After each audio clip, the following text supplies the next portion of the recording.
Hi everybody, this is Nicole. I just wanted to give a quick content warning here at the top that this episode does contain some discussion related to fictional sexual assault as it pertains to the book that we're going to be reviewing, which is Yesteryear. I will put timestamps in the episode description for that discussion so that you can skip ahead if you need to, if that's something you need to do. Thanks, and we hope you enjoy the episode.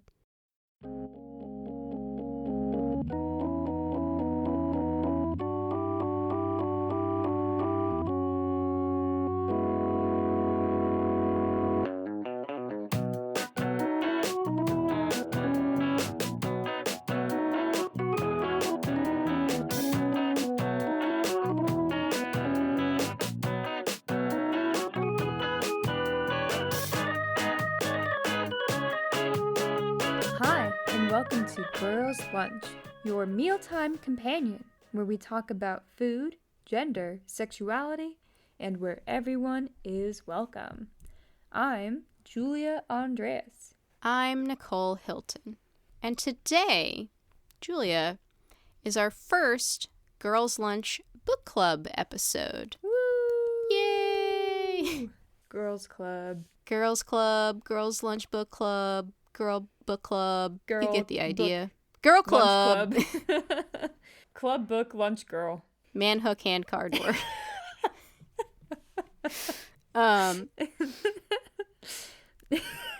So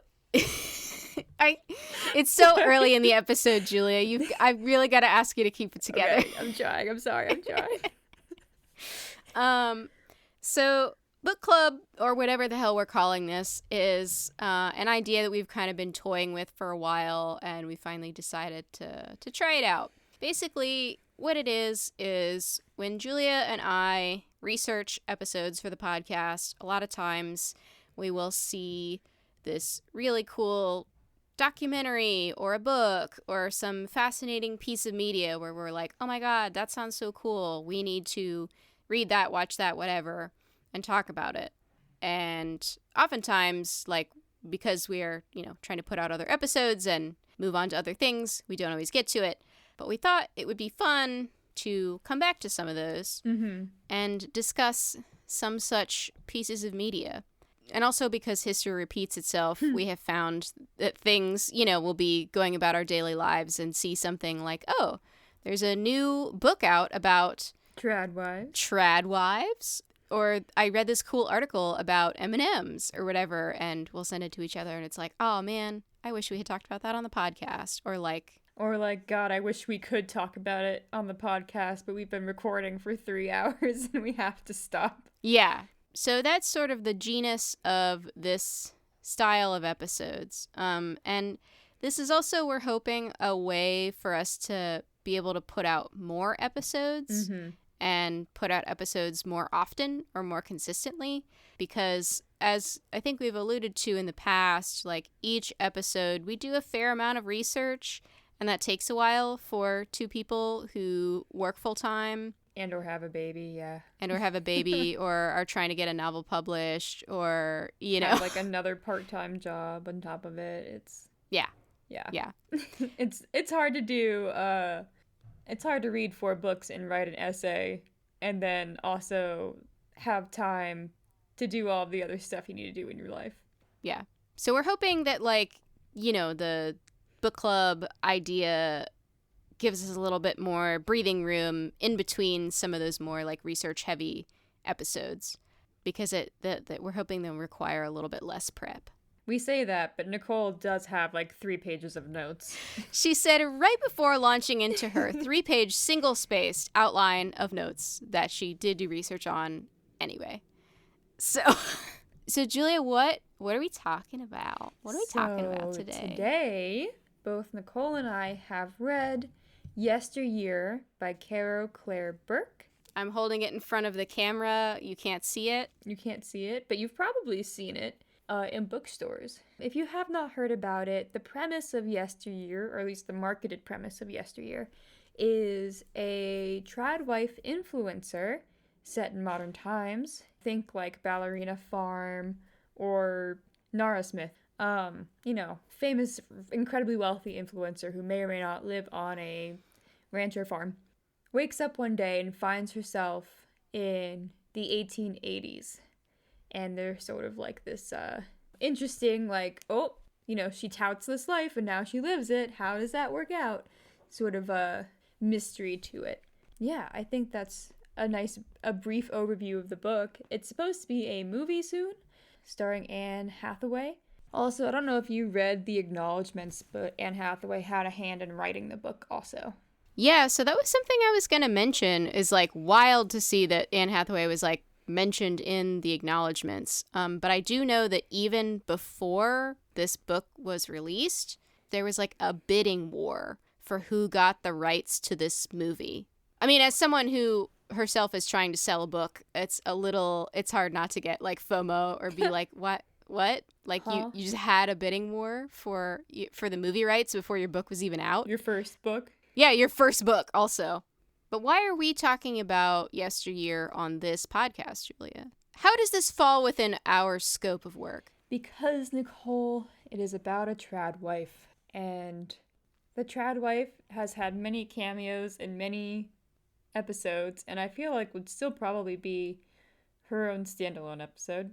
But because she is intermingled with the American romanticized ideal of what a woman's role should be, she's kind of everywhere.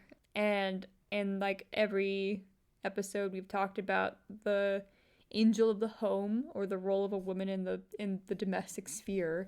There's always sort of like a tradwife peeping around the corner. Yes. So she's very much in our purview of topics and content, I feel like. Yeah, I have in my notes here that she has been a specter in many of our episodes, a ghost. A beautiful way to put it. We have never addressed her directly, I think because, and I think you and I both feel this way, that it's such a big topic. Mm-hmm. And it's also a really modern one, right? Not to say that we don't talk about modern things on our show, but it is like of this very present moment. It's still ongoing. Like, yes, yeah. Yeah.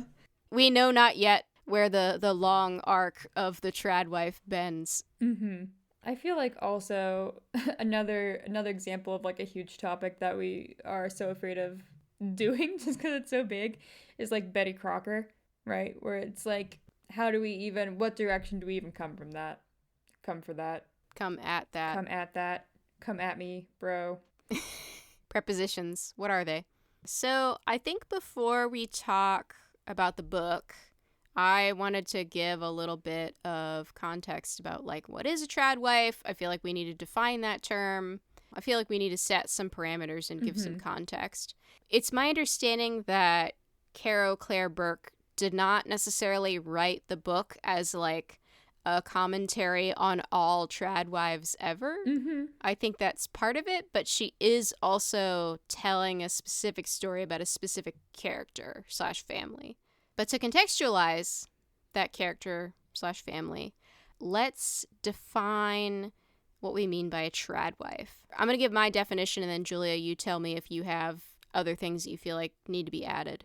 So a tradwife does not work outside the home. On the contrary, she wholly devotes herself to her home. She is doing domestic chores like raising children, cooking, which is why it's relevant to our podcast, cleaning, managing the household, and her husband is expected to provide the income and be the one that is working outside the home. And it is also important to say husband because this is a very like heteronormative type of structure. Importantly, the tradwife is also a social media influencer, or at the very minimum, she's trying to be a social media influencer. And she makes very visually appealing content like photos, videos. The subject of that content is her family, her children, domestic life, chores, except I don't even know if she would call them chores because they're fun or they're like a higher calling. And there is a very heavy religious aspect to this as well that we can talk about. I would add, or I guess like I would underscore that a tradwife has to be a social media presence, which I think, glancing at your notes, you also underscore later, and that it is performative, right? Like, yeah. The label of a tradwife is because it is a performative ideal of like a woman in America, a conservative woman in America. I don't know also if this would be like part of the definition for a tradwife, but I would also include like conservative values and being white passing. Yeah. And or live in a rural area, right? So like some sort of homesteading. Again, Yeah. I don't think every single tradwife would fall into like the exact definition, but I feel like most of them are white or white passing, live in a rural area, and have conservative values or like promote conservative values, whether or not they actually believe those things. That is also true. The social media aspect like has to be a part of it because there is that like performance aspect or the idea of like, I am doing this as a role model or example, like as something to be emulated, I think is what is important here. Because I also want to be clear that a stay-at-home mom does not automatically equal a tradwife. Yeah. You and I both have very beloved women in our lives who have been stay-at-home moms. So we want to be very clear we're not shading that. There are plenty of women that choose to stay home to raise their children for plenty of valid reasons. Our country does not have any kind of universal childcare or universal maternal leave. Children have different needs. Everybody's different. There are many, many valid reasons that you may choose to be a stay-at-home mom or stay-at-home parent. That is different than a tradwife in, I would say, two major ways. So the first way that I would say they are different is that she in some way, shape, or form consciously rejects modernity, feminism, or generally participation in public life. So like you said, Julia, conservative values. And number two, her life must be documented on social media, or at least like this aspect of her life. Like the modeling, the performative nature is what makes it like a separate entity in my mind. I think it's also important to call out that you are documenting your life on social media because you get paid for it. Yeah. Like, this is not a state of being a tradwife is a job. It is a job. You're being paid lots of money in some cases to do this performance art essentially on social media. I think also the monetary aspect is something to conclude and like keep in mind because it's not altruistic by any means. Even though, and what a delicious transition we have here, even though it may seem altruistic because a lot of these women seem to be speaking to like a higher calling or like some sort of like religious component, right? I mean, I say religious, mostly Christian, right? We're specifically thinking like evangelical or like LDS, Mormon. In the little bit of research that I did, I read this phrase, biblical womanhood, a lot, which makes me want to throw up in my mouth. But the idea is that, like, it's a woman's job to stay home, have a bunch of children, and sort of cultivate her family in God's image. Sort of like we've talked about in past episodes with, like, the angel of the home is, like, the family is the mother's responsibility. The spiritual salvation is also the mother's responsibility. You know, I think Margaret Atwood wrote a book about this. You know, I think she might have. Who's the biblical woman who decapitated a dude? That's the kind of biblical woman I want to be. Oh, Judith? Ah, yeah, Judith. That's my kind of Bible woman. Anyway. I think the last thing I want to say in our sort of introduction to tradwives here at the top is that the tradwife is like a reaction to modern life. Yes, totally. I have read different theories on like what part of modern life is it a reaction to, but I think the ones that I read most often were like the figure of the girl boss. Tradwives are a reaction to that. Capitalism, reaction to capitalism. And then also the one that I find the most fascinating is the tradwife as a reaction to the Me Too movement, which I'll explain in a minute. But I think the thing that's interesting is that like these are all a reaction to or like rejecting modernity, right? But also you must to some degree be embracing modernity because as we said, you can't really be an influencer without social media. Yeah. Quite a contradiction. It is quite a contradiction. It is a very deliciously tempting lie. It looks really tasty on the advertisement and then you order it and the McDonald's hamburger looks flaccid and sad. Yeah. It's, a wish.com version. Yeah, Temu. Yeah, I mean, I've heard Tradwives as like a reaction to basically like there's this idea in our, the last 5-10 years or so that like we've seen hustle culture, right? Which is like you've got to be on your grind set. You've got to be getting up early, putting in the hours at the office, and you'll climb your way up and succeed.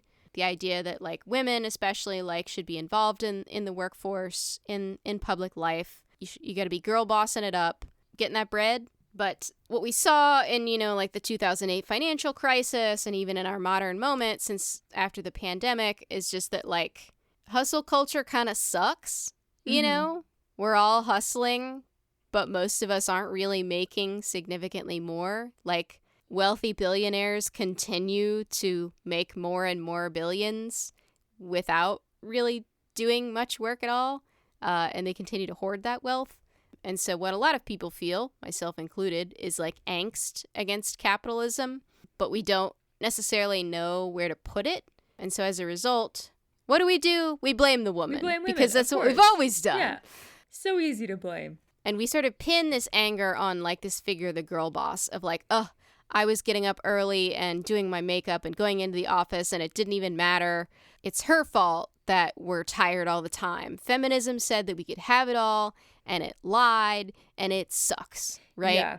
And so like Tradwifery offers an escape from that. It says like, aren't you tired? Isn't this like all just like so hard? Wouldn't it just be like so much easier if you just stayed home? Like, why don't you just stay home and not have to go out and work all the time and hustle? Just like stay home with your family. That's what really matters anyway, right?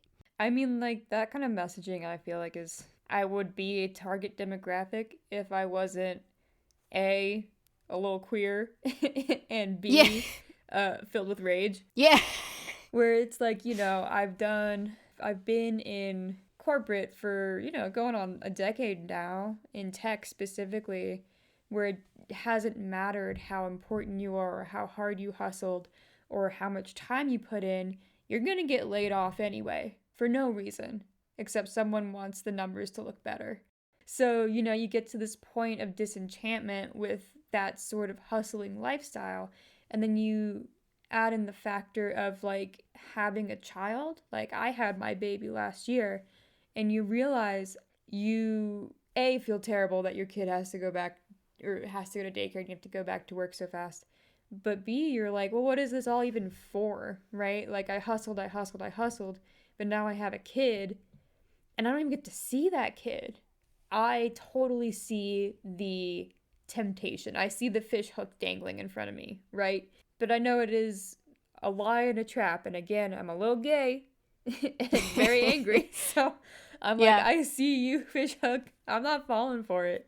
But it is, I do see where a lot of women are coming from and how appealing this can seem. Yeah.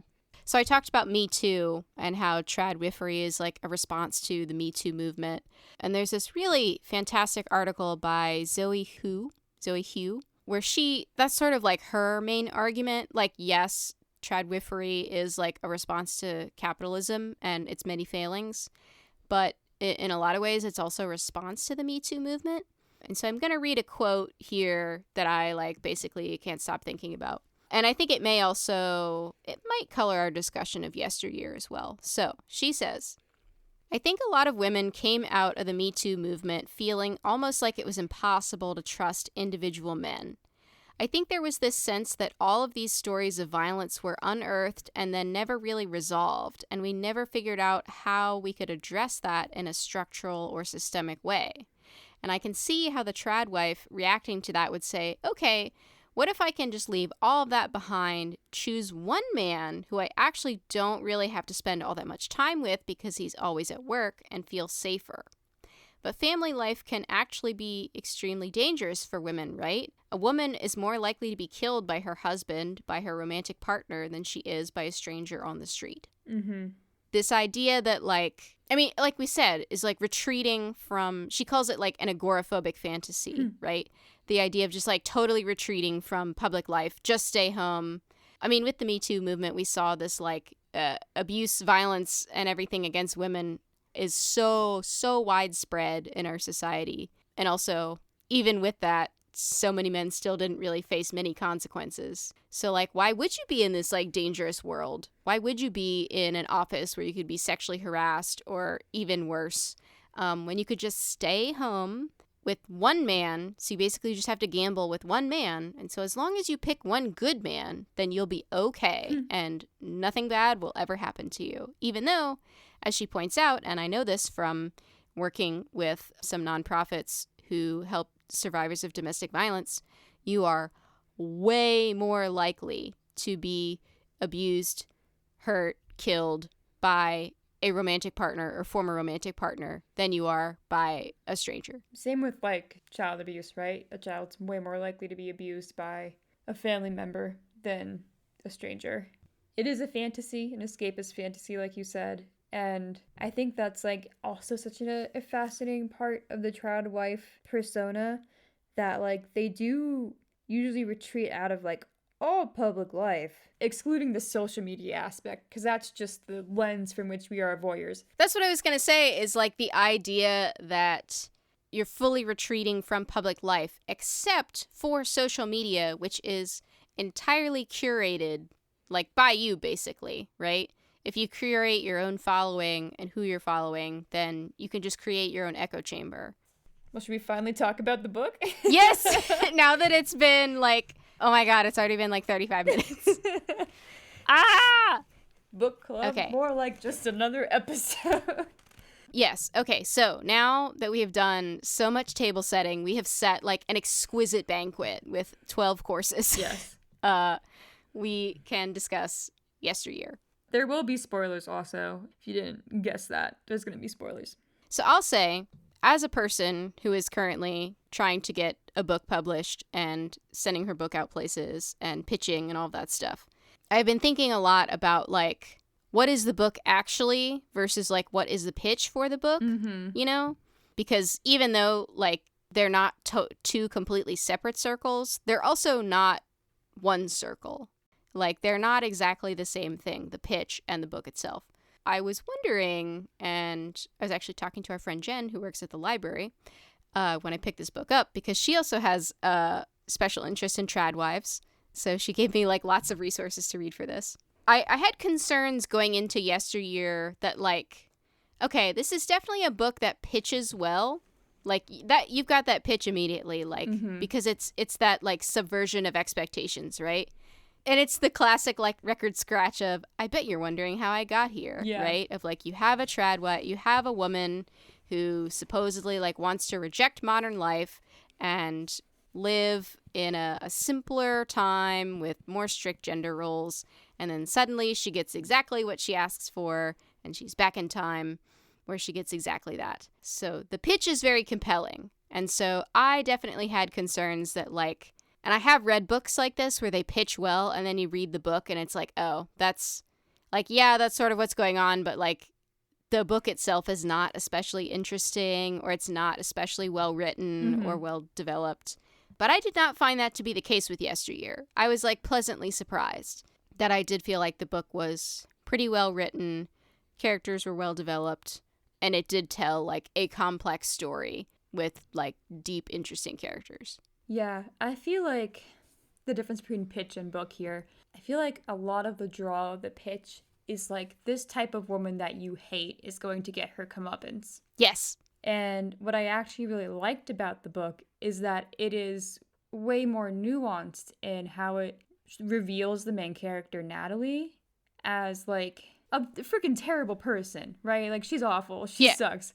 But I really enjoyed the nuance of it, where it isn't just, like, it wasn't necessarily a comeuppance story. And I think that is, like, good and bad. But I did like how Burke took a more introspective and nuanced position in the story about, like, it's not necessarily this terrible woman gets what she deserves, but it's more like, this terrible woman is terrible, and here's kind of how she digs a grave for herself. and you're screaming at her, like, why are you doing this? Yeah.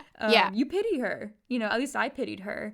I don't know if I mentioned this yet. I don't think I did. But I actually read this book for a different book club also, which was really interesting because a lot of the women in that book club, I feel like Natalie would describe as angry women. And they really wanted Natalie to suffer more, which I think was like really interesting.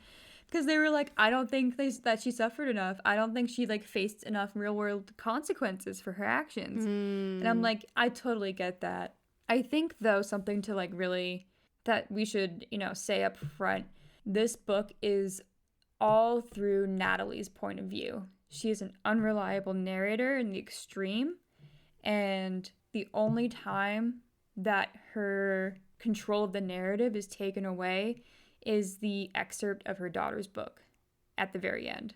But throughout the entire rest of the book, right, we don't know what's necessarily true or not. It's all Natalie's point of view. So we don't really know how severe her consequences were for her actions, right? Like, we do know she gets jail time at the end, but we don't really know anything about that because Natalie doesn't think that's important. So she doesn't voice that in the book. I think that's just like a little bit of a narrative undertone and perspective that I tried to really keep in mind when I was reading the book. I read it twice. And like the second read through, I was like, oh yeah, you don't actually know what's happening to these other characters. This is just what Natalie assumes is happening to them. Yeah. That's making some things make sense for me now. I've only read it once because I have to take it back to the library like very soon. But I'm thinking about the assault of Shannon. And now I'm like, yeah. Because I did go back and reread, and I was like, did I miss something? But no, I think that's a really important I think she just doesn't tell you. Part to talk about, because this was also part of my other book club discussion, right? Where some people were like, I missed that completely, or like Shannon was lying or whatever. And I'm like, I don't think that's necessarily the case, right? We have like Natalie who is talking about how, like, what a man would do in this situation. And then we have the line about like, oops, her jeans fell to her knees. It must have happened in the struggle. And then we have Shannon sort of like, she pulled my pants down in like her interview. And people were like, did Shannon lie? Like, blah, blah, blah. And I think it's supposed to be ambiguous because, again, Natalie's an unreliable narrator. But I think you can interpret it in a lot of different ways, whatever is most appealing to you, But what I think did happen is like Natalie did pull her pants down. Yeah. And I think that's just like a great example of the way that the story frames the actual events through Natalie's perspective and how that framing can make things seem really ambiguous. I do think Shannon probably played it up for the interview because she's smarter than Natalie and knows how to play the game better than Natalie. But I do think, like, if it was mentioned in that way, she probably did do it. But again, I think it's, like, up to your interpretation, because some people were like, that's not how I read it at all. And I was like, maybe I just have bad faith in Natalie. She would totally do that. That's fair. Do you want to sort of talk about what you thought of Natalie's arc throughout the book? I mean, it definitely, like you said, I had moments where I was watching her make decisions, and it's like, just steadily, like, lay a brick at a time, like, walling herself in, like, Cask of Amontillado style. Like, do you want to talk about the her experience at Harvard? Yes. Oh, my God. Yeah. I think that's a great place to start, because she's coming as a sheltered girl from Utah in a very, right? I think it's Utah or Idaho, something like that. And a very religious background, like Nicole talked about. And she wants to go to Harvard because in Boston, people don't care if you're nice as long as you're smart, is what she thinks. And I think there's also some element of, like, she wants to see the world, or she, like, wants to see what it's like outside of her sort of religious little bubble. And she doesn't like it. I think a lot about Rena, who's her college roommate, who is so fascinating to me. Her foil. Yes, her foil, which she even plays up, right? So, like, in, the freshman year, Natalie is at Harvard. She really doesn't get along with her roommate, who is perhaps the first of the angry women. Even though they only are roommates for like one semester, Yeah. I think, maybe a year, Rena shows up throughout the book multiple times, and she is mentioned throughout the book, basically as Natalie's foil. The scene that I think is the best example is where Natalie sort of has this realization, or she feels all of a sudden she has married an idiot. Mm-hmm. She thinks her husband is just like a true like nincompoop.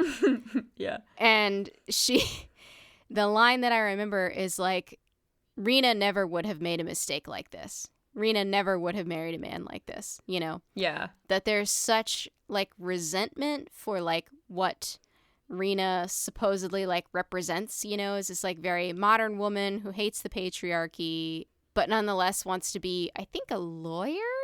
But then she ends up at the end becoming like a journalist, much like we talked about with the Tradwives in our podcast. She's a Specter, right? She pops up a couple of times as like a reminder, sort of like on parallel tracks of like every so often. And it's so interesting too, because like, I don't know, there are plenty of people that I went to college with that I don't think about at all, but that she crops up in Natalie's mind and in the narrative multiple times as like, well, you're clearly thinking about her, you know, like you wouldn't mention her if you weren't to some degree like thinking about her. Yeah, no, I think that's so true. There are so many points in the book where Natalie is like, what would Rena do here? Where Rena would be like, excuse me, or like, shut the fuck up or something. I think Natalie has a superiority complex anyway, but I feel like Natalie in her Harvard semester, okay, so this is like a tangent off a tangent, but something that like really made me mad at Natalie, the character, was that she was like, there's that scene where her mom's like, there's like a eye conversation, like a mental conversation, where it's like, you know, do you really want to marry this man? Is that what you really want? Like, I thought you were going to do better things than that.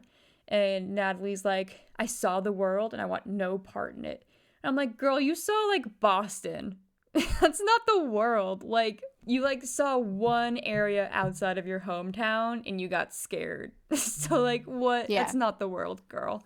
But I think it's because she went to Boston with something to prove, and people treated her like she was inferior. And so her whole life is devoted to proving to these people that she really does want to like her, that she is winning. She's like, you know, quote, winning. Her life is the better option. And so I think Rena is the person she's competing against, where she's like, you know, at every step and every choice she makes, it's like, oh, well, I'm having a better life than Rena right now. Or she's like probably doing this, or she just got laid off, but like, I'm not going to get laid off because I'm a mom or whatever. Yeah. You know, especially at the end of the book, it kind of is like that final confrontation from Natalie's point of view of her and Rena being like, I don't know, I'll finally best you. You know, I'll show the whole world that I'm better than you. Yeah. And that, like, Natalie basically thinks she's doing her a favor by giving her this interview, you know, like, oh, she's struggling with her journalism career, you know. Yeah. And Rena's like, you are wildly unmoored from reality. Yeah. So, yeah, I think it's like Natalie wants to prove that her choices are better choices. And at the same time, I think she wants Rena to acknowledge that and also subconsciously wants to be Rena. I would love to know how you feel about the ending, because I think it is so interesting that, of course, like the book ends with Natalie's narrative finally being out of her hands, where it ends with Mary's voice and Mary's narrative. Yeah. Suddenly, I am acutely aware of my own body, the coat of sweat on my hands, the heat of the production lamp on my face and neck. This house is not my house. And then she opens up the book. This kitchen is not my kitchen. These children are not my children. This life is not my... Yeah.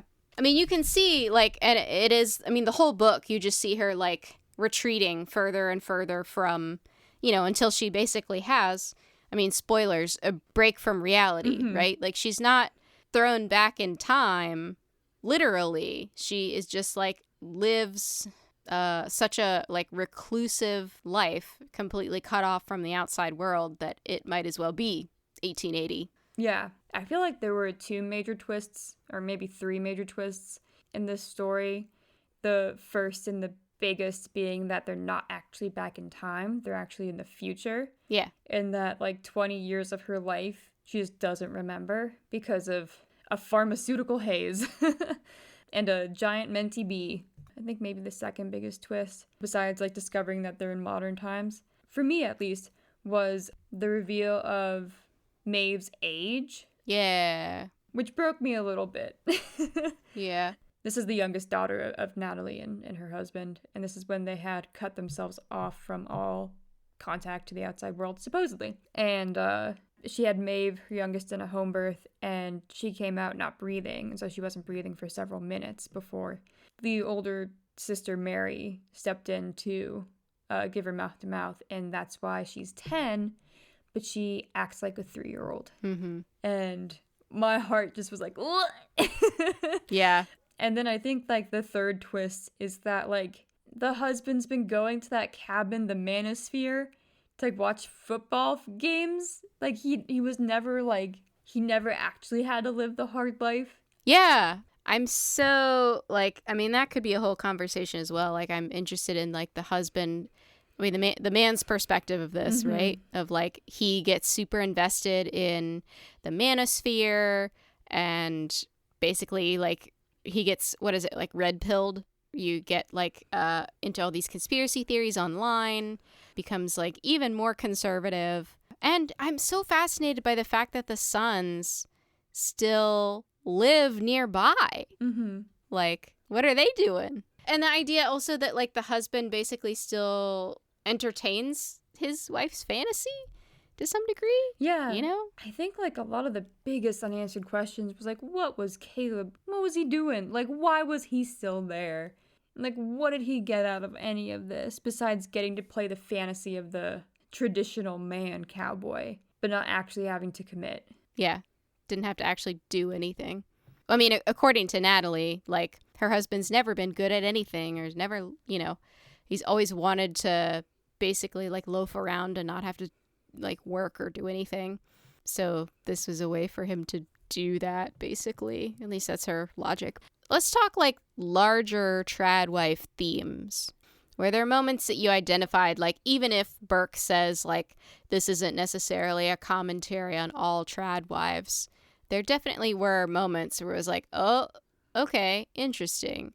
The one that immediately comes to my mind is when the husband discovers Natalie tries to set up her own checking account, and the husband realizes not only is she making, like, a shit ton of money from influencing, but she is, like, keeping the money in a separate account for herself, and an account that he doesn't have access to, and he gets really possessive and really, like, kind of scary, honestly, about it.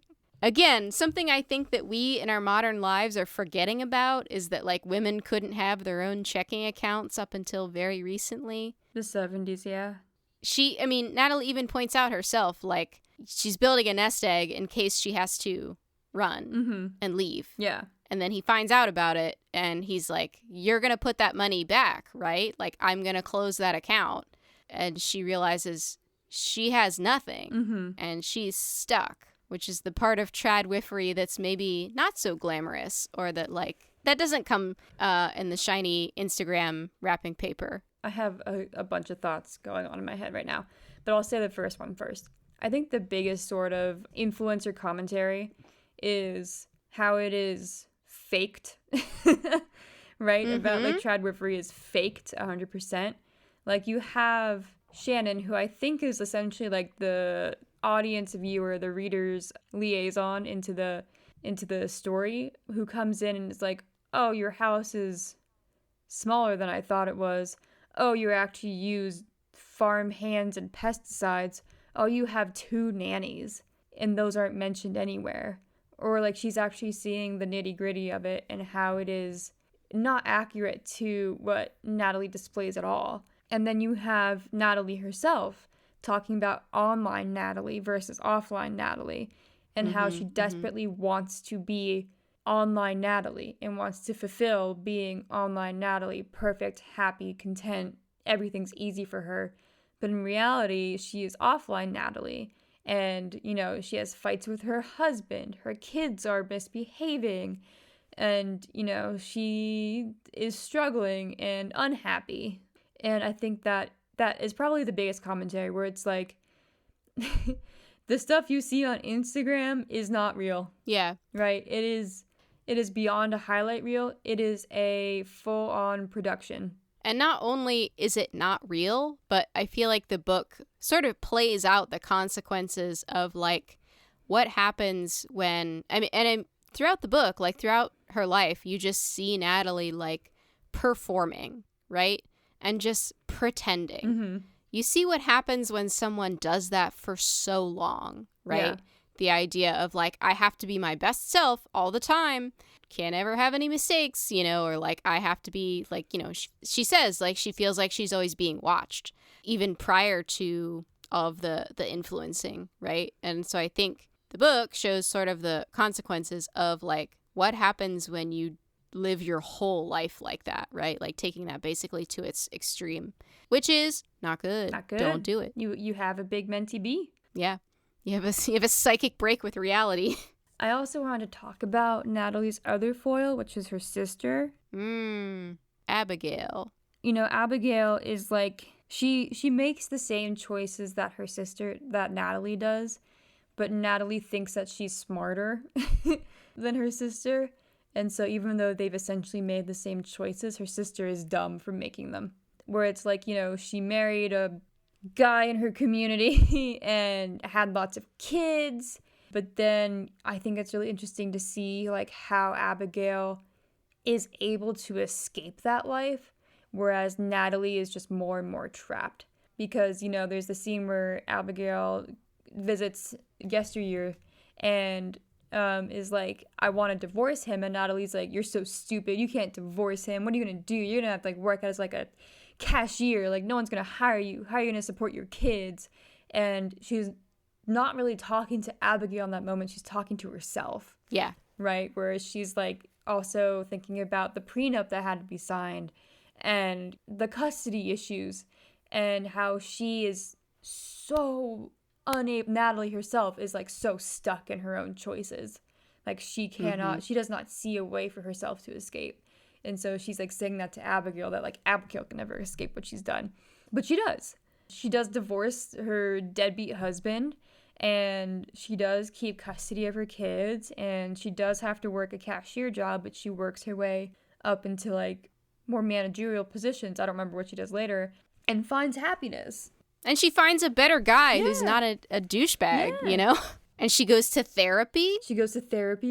There's a particular moment, Natalie's, like, very early days of motherhood, when after she has, I'm curious to hear your thoughts on this, Julia, as a new mother yourself. There's a couple of moments that I feel like in that, like, early motherhood period that are just, like, so sad, So, like, Natalie's gotten pregnant with her first child, and she's, this is supposed to be, like, the dream, right? This is what she's aiming for. Like, this is her divine purpose, right? This is biblical womanhood right here.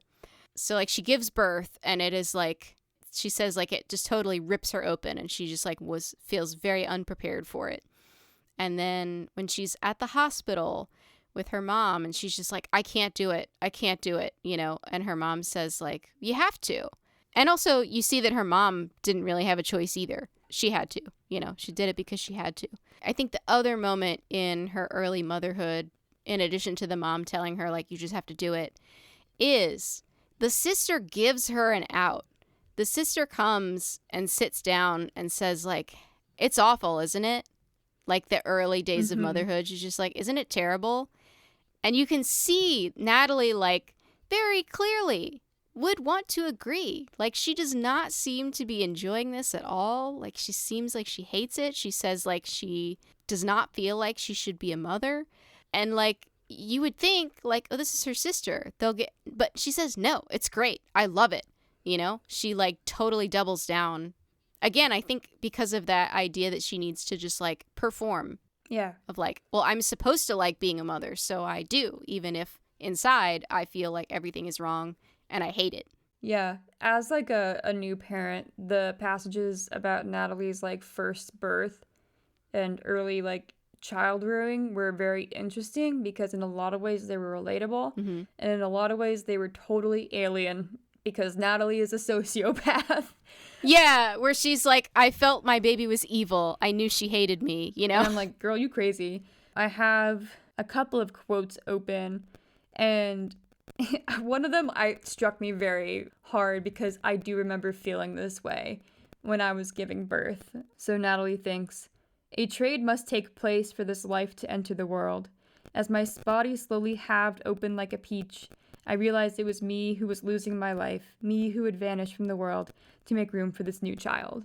That one I felt very strongly in the sense of like the giant identity shift that has to happen once you have your baby, and it is not something that you can choose not to do.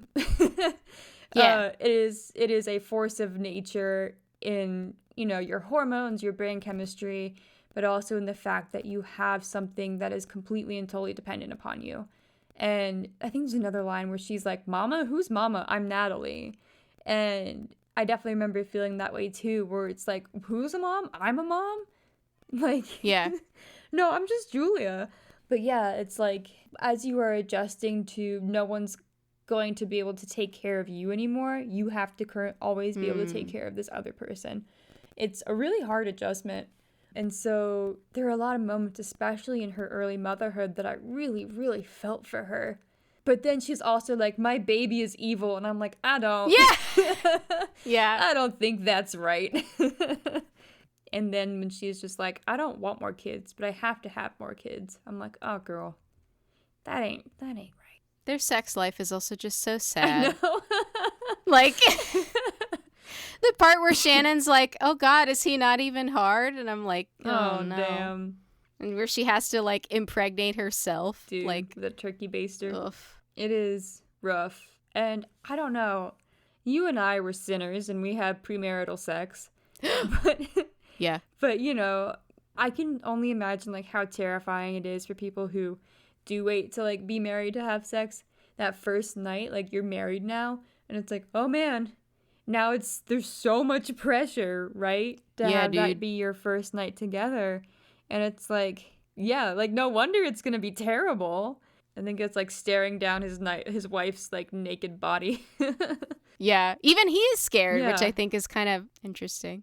Maybe this like ties back into the Me Too thing, where she is present for Rena's, I don't really want to say alleged assault, because from my perspective of reading the book, I would say she was, at least in some part, assaulted, just because of how her behavior changes afterwards. But maybe it's in that sense where like Natalie's like, okay, the only other example of sex I have is one that is not necessarily consensual.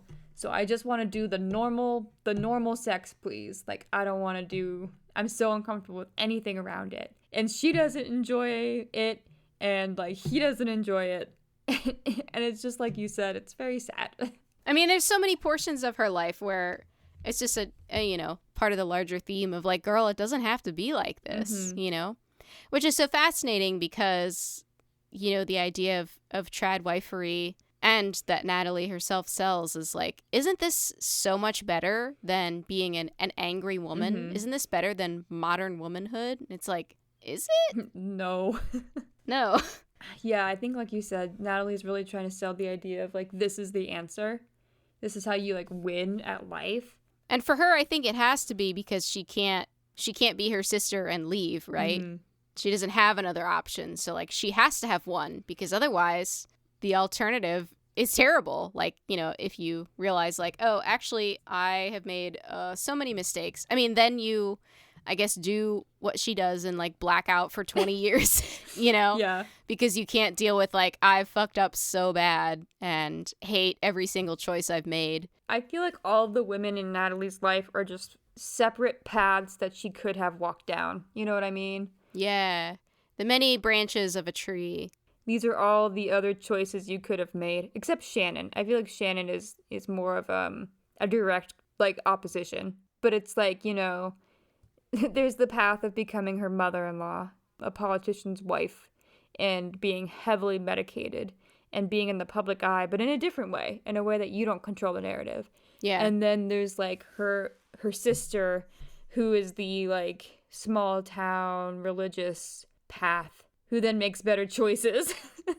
And it's like, that's where Natalie could have gone. And then there's Rena, who is the Harvard graduate, and like that life where Natalie could have gone. And so all the women in the book are different paths she could have had and chose not to. How did you feel about the main twist in the book, that it wasn't like she was taken into the past? Did you figure it out early? No, I definitely didn't. Until, I think, basically around the same time that she does, when she, like, stumbles into, I think it's Stetson's cabin, one of the sons, the Manosphere cabin. And there's, like, a radio and TV and things like that, where I was like, oh, okay, I think I sort of know what this is, maybe. But the scale to which, like, everyone around her is also sort of performing in a way. Mm-hmm. They're all engaging in this, like, big lie is fascinating. I don't know. Yeah, I don't want to say, like, figured it out early, but I had a hunch early on when the Mary reveals her name is Mary, and she's like, that was going to be the name of my unborn daughter. And I'm like, I know how narratives work. This is the daughter. Yeah. A little like meta stuff going on. Because as we know, there can only be one Mary. It's a very uncommon name. There can only be one Mary. You're not going to name two characters Mary and not have them be the same person. I've been doing a lot of like reading of other people's novels too. So I'm like, I know how narrative structure. So I had a hunch, and then I mean, I was gripped towards the end. Like, I read the last few chapters so fast, because, like you... Oh, I did too. I wanted to find out, like, what was going on. And then I was like, oh, okay, so it is just the future. That's crazy. A part of me was like, I kind of wish it was supernatural in a way, but I think that would have been an entirely different story. I know a lot of people in the book club I was at took issue with the fact that it was just, like, a 20-year time leap. And they're like, that doesn't make any sense. Mm-hmm. It's just like a cop-out or whatever. And I'm like, whatever. It's a story. I'll buy it. I'll buy into it. I think it's an interesting twist. It wasn't a dream, you know? It wasn't a weird computer simulation. Yeah. I was very driven by the mystery of the book, I think. Like, I tore through it the first time around. I think I read it in, like, less than a day. Because I was just like, I really wanted to know what the twist was. And then when I read it through the second time a little more carefully, it was not quite as engaging in a way, because you already knew how it ended. Sure. In the sense of, like, you already know what the twist is, so that's not, like, the huge driving force behind the narrative. Well, I've only read it once, but yeah, I'd be curious to read it again, knowing, like, I probably wouldn't feel quite as compelled, but I would be curious to, like, read through at least some sections, like, knowing what the twist is now and knowing how the, narrative arc is. I would be curious to reread it. And after having such a riveting discussion here. Yeah. Did you like the book? Yeah, I would say so. I enjoyed it. I mean, like you said, I also tore through this. Like, I read through it really quickly, because I just had to know what was happening, and that's always a good feeling. We have a book club at my workplace as well, and I feel like I'm not good at book club. Like, I feel like I would get a bad grade in book club because, like, I'm really bad at saying, like, I liked it or I didn't like it, because, like, as you and I both have, if you are in, like, an English literature seminar class, that's the thing you don't say, especially if you're in, like, a creative writing workshop class, is, like, you don't talk about, like, what you liked or didn't like. You talk about, like, what is the author doing well? What are they not doing well? What choices did they make? Yeah. Like... No, I'm just obnoxious. I'm just insufferable in book club. I mean, don't get me wrong. I am also obnoxious for the reasons I've just said, because I can't stop talking about craft and all of these choices. Meanwhile, everyone's like, I thought that the story was fun. Mm-hmm. Not to, like, diss any of my coworkers. That's not what I'm doing. It's just like, I'm just sitting there like, reading comprehension, people. Did you not read the book? Did you not look at the text? What do you mean? Not to diss people in my book club, but there were some moments where they're like, did that happen in the book? I don't remember that happening. And I'm like, what are you talking about? There was like 2 pages in that book where this thing happened. Like, what are you talking? Reading comprehension, please. Did we all read the same thing? Like, I know I'm the only English major here, but like, please. I would say I also liked the book. It made me think a lot. Like, in the week after I read it, I was just like sitting there thinking about it. And I think that's always like an enjoyable part of a book for me, is like, does it make me, the percolating, does it make my brain go like as it like thinks critically? Yeah. So I did like it, and I do think it's well written, and overall just like a fun read.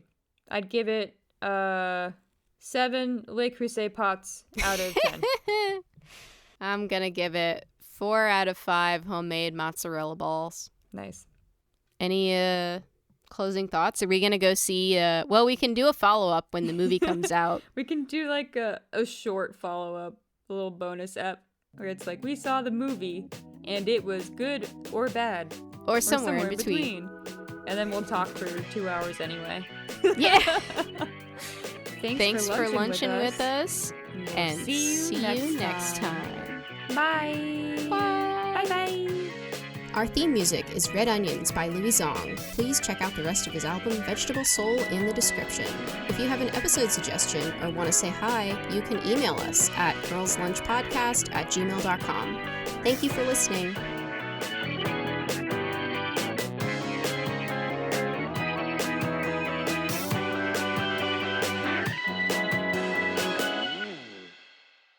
Oh, I have to make you small. Whee! Did you feel yourself shrink just now? I shrank, yeah. Like Alice with the mushroom? Mm-hmm.